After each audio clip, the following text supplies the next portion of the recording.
शेष विश्व कवि रविंद्र का अवशेष शिक्षा। इसमें रविंद्रनाथ टैगोर की शिक्षा का उल्लेख है। रविंद्रस्य प्राथमिक शिक्षा गृहे एव जाता। रविंद्रनाथ की प्राथमिक शिक्षा घर पर ही हुई।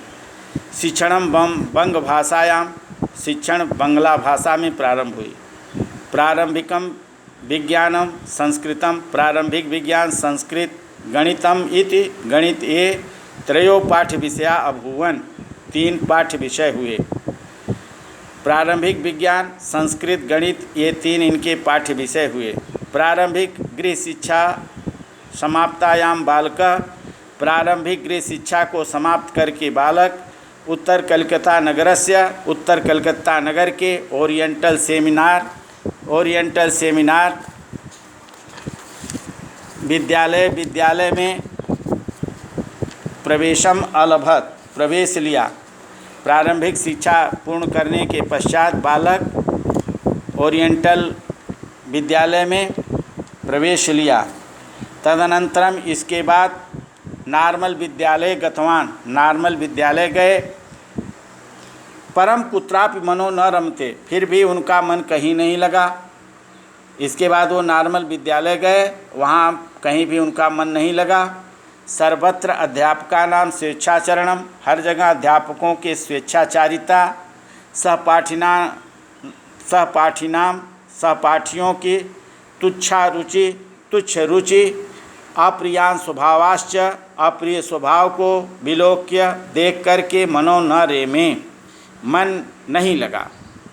हर जगह अध्यापकों के स्वेच्छाचारिता, सहपाठियों के तुच्छ रुचि, अप्रिय स्वभाव को देखकर मन नहीं लगा। अतः शून्याम घटिकायाम, इसलिए खाली घंटों में, मध्यावकाशो अपि, मध्यावकाश में भी, एकांतिकम जीवनम, अकेला जीवन, बालकाय रोचते स्म, बालक को अच्छा लगता था।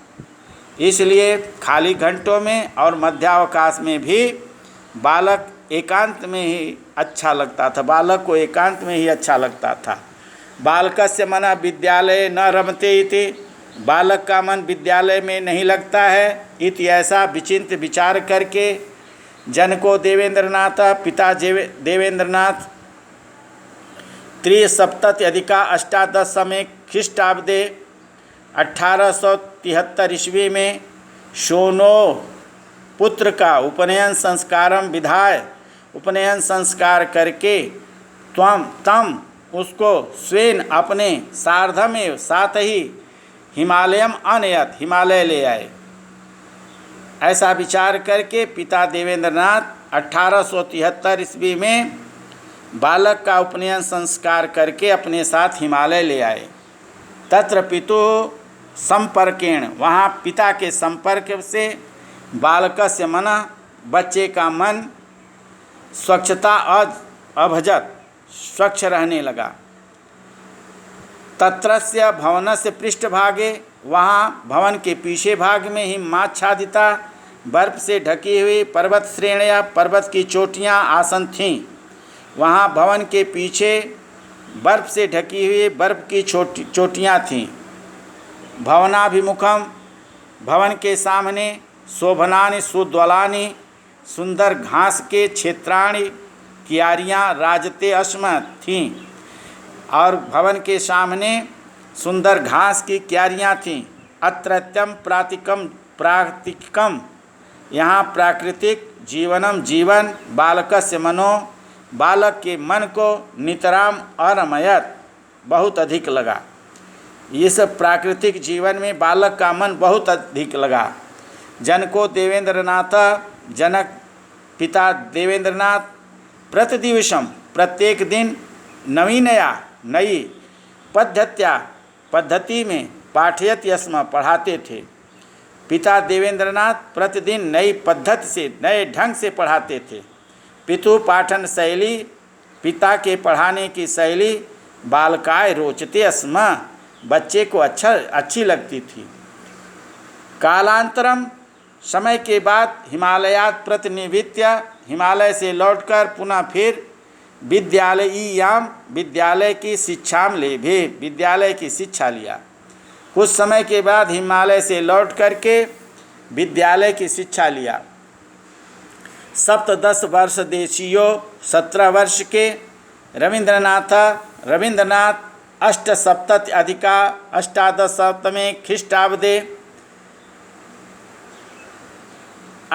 अष्टसप्तति 8 और 70 78 अधिका आगे अष्टादश 1878 ईस्वी में सितंबर महीने में भ्राता न्यायाधीशेन भाई न्यायाधीश सत्येंद्रनाथ के सार्धम साथ विधि शास्त्रम अध्येतुम विधि शास्त्र को पढ़ने के लिए कानून पढ़ने के लिए लंदन नगरम गतवान लंदन नगर को चले गए। 17 वर्ष की अवस्था में रविंद्रनाथ 1878 ईस्वी में सितंबर महीने में भाई सत्येंद्रनाथ के साथ कानून पढ़ने के लिए लंदन चले गए। दयोगात भाग्य से ख्रीष्टाब्दस्य दयोगात रविंद्र की वैशिष्ट पदवी पूर्णता न आगात बैरिस्टर की पदवी बैरिस्टर का पद पूर्ण नहीं हुआ। दयोग से रविंद्र की बैरिस्टर की पदवी पूरी नहीं हुई।